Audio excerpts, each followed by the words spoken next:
nou met hierdie goed gedoen het. Jy gaan nou nog betaal. Julle asseblief my sê wie kan gaan aflaai by die huis, ek sal julle kar weer kom haal. Al wat ek sê is onthou, jy se telefoonnommer is onder fiets.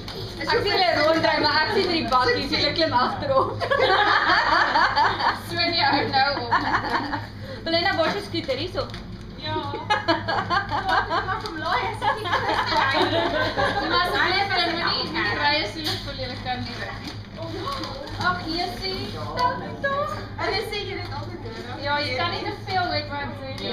Wonderlik. Oh, Dis baie dankie. baie handig. My vriendinne gebruik daar goed. Beverly en Peter het altyd so dit. Nie meer nie, hoor, nie meer nie. Ja, maar hulle gebruik dit. Baie dankie, ek het nog niks Gebruik jy dit produkte vir aangekoop nie. My maak as gaan ek kan as nog eens dit was maar sak en gooi dit op. Hierdie kom van Beverly af. Wat is dit? Yay! Jy was dit. Eet net in anyway moet jy kyk.